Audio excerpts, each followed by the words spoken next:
The Academy Award-winning movie about Gandhi made many Americans aware of the great work this man accomplished in India. My next guest worked with Gandhi, but she's here in America now to help us find what she calls self-realization. Stay tuned. I think you're going to find this very interesting. Her name is Sri Mataji. Did I say it okay? It's good. It's actually longer than that, but we're not even going to try that. I've just got to ask, was Gandhi anything like the actor who portrayed him in the movie? Oh, very much. Very well done. Mm-hmm. The only thing was the style of talking of Gandhi was rather more Indian. This fellow was over-brilliant, I think. Over-brilliant? And he would answer everything in such a alert way. And Gandhiji was a very slow speaker. Mm-hmm. That's it took him longer to come out with that wisdom. Yes, that's it. That's funny. But they portrayed him as being so perfect, like a saint. Yes. Is that true? They have done very well. Mm-hmm. And the lady who has worked it out, I know her very well. She's a very intelligent woman who did all the dress up and all that. She's a very intelligent woman. Mm-hmm. They chose her well. But wasn't there anything that ever got him angry, or? No, he used to be very angry. That's a wrong conception. Mm-hmm. He used to be very angry with people who would make money and try to cheat others and would not be sincere. He used to be very outspoken about it. Very outspoken. He had lots of good things to say. What exactly did you do with him? You see, I was a little child of 7 years when I stayed with him. And he was very fond of me. He used to call me Nepali because my face has some Nepali features. And actually, he found out that I was a very different type of a child. And sometimes he used to discuss with me some things which we would not discuss with a child of 7 years. Like he would ask me, what should I put for my prayers? Which should be the first, then the second, which one should come second? Like he knew that I knew something about spiritual life. Isn't that interesting? Yeah. Well, that's what we're going to talk about. First, I think we should start at the beginning. Explain what you mean by self-realization. You see, within us is placed the reflection of God Almighty, which is the self, which is the spirit, which is placed in your heart. Now, when Christ or anybody has said that you are to be born again, it was not any artificial sort of a baptism, but it was a real happening within us of a power which is placed in the sacrum bone to rise and to get you connected with the whole. Mm-hmm. So this is what, when it happens, then you become actually first connected to the spirit, which is connected to the whole. And that's how you get connected with the whole primordial being. That was the thing. Do you have to understand yourself first? Me, myself, no. No. No. You just... I knew it. But if somebody at home watching wants to, what's the first step? What should you do? It is spontaneous. It is not mental projection. It just happens automatically. It's something like a candle which is not yet enlightened can be enlightened by another light or another enlightened candle. It's just like that. So you don't have to do anything. You are just ready. If they put their hands towards me even now, just watching me, they will start feeling after some time a kind of a cool breeze in their hand blowing. And that is the thing that has happened. Okay, what do you suggest? Should they do? Oh, just put your hands towards me like this. Now you are a very hard-working lady and futuristic. So your right hand is more active and the left less. So what you have to do is to put left up there and the right will start working. Now another thing you have to do is to forgive people. Well, yes, I know that. You must forgive. And that's the thing is lacking a little bit. You must forgive. Because it is a myth. When we say we don't forgive, what do? We really torture ourselves, don't we?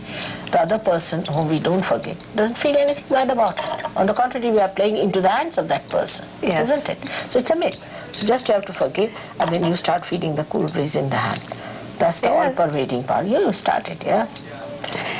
And people at home, what will they feel? They would also feel the same way. They'll also feel the cool breeze coming out of their heads.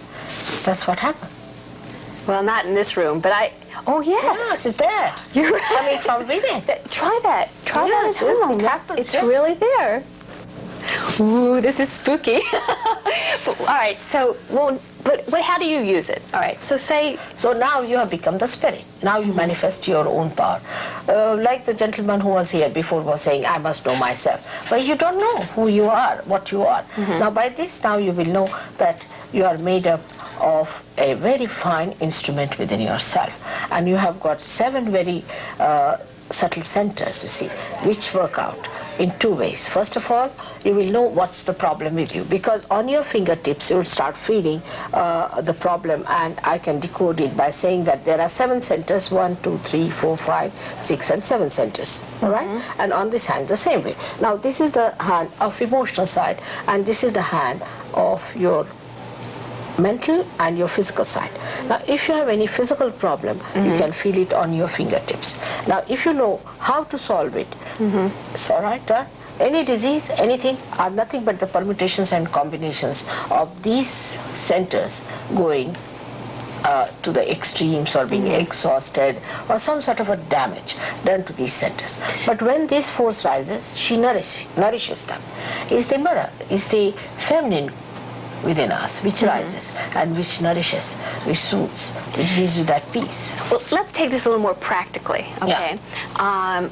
All right, I've had a little bit of a kidney problem. You have, I know. I was about to say. Well, all right, what would I do about that? It's very simple. You see, you put your hands like this towards me now. You see, your kidney problem comes from the center called Swadhisthana. Now you'll feel a little bit here. If you feel, see, even you can see, virtually, see, this looks healthy, this doesn't look that healthy, don't you see so? And what am I looking for? You see, you're looking for, you feel a little, see this swelling, and you feel a little heat there. Do you feel a little heat when you are getting the cool breeze? Yes. So that's the heat, that's suggestive. Heat is there. Now this also is suggestive. Even this kidney is not all right, but this center deals with the kidney and other organs like liver. It deals with your pancreas, with your spleen, and part of your intestines, uterus also. So you see, you must know how to make them out. Now what you have to do is to, at this center is a deity, what we call is the creator. The creator is sitting on this one. So you have to request the creator that he should now cure you. That's what we call as the mantras. Now, because now you are connected, you can ask. Before that, is it basically just asking God? Yes, of course, of course. It's the aspect of God. Is it just like saying a prayer? Of course, but when you say a prayer, you are not connected. Now you are connected. Now you should know where are which deities are placed, where is Christ, where is Moses, where is Abraham. All of them are placed within ourselves, and how they denote here. Now you are connected, and now if you ask, they help you, and that's how you cure people without much trouble. One thing I wasn't quite sure of, how was I connected? Because now the thing has started blowing in your hand. That is the proof now here. Oh, because I believed. Yes, no. There's nothing to believe. It is within you, that power. It is all spontaneous. It rises. It's a living process of a living God. That's all. You have to become that. You see, this is not a mental projection. Like now the women think that if they become the men, they'll be all right. And men think they have to become the women. It's all pendulum moving like this. Actually, in your spiritual ascent, you move spirally. At a higher level, you come up. And that higher level is where you become the spirit. And you become, where you become a different personality. It's a transformation. But in the beginning, you have to go slow, establish it, understand it. Then you start manifesting your own powers. Okay, well, say tomorrow, you'll be gone tomorrow. What do I do to get it back? All right. Now for that we have a center here in Los Angeles, luckily. I've been here twice now. I came in 1970, but they wouldn't listen to me. They said I must take some money, how many Rolls Royces I've got, all sorts of things, you see. That was amazing. I know, yes. Sri Mataji does not ask for any money at all. How can you pay? What can you pay? Just now it happened to you. How much will you pay me for this? It's absurd, isn't it? It's a living process. You don't pay any money to the Mother Earth for sprouting a seed, do you?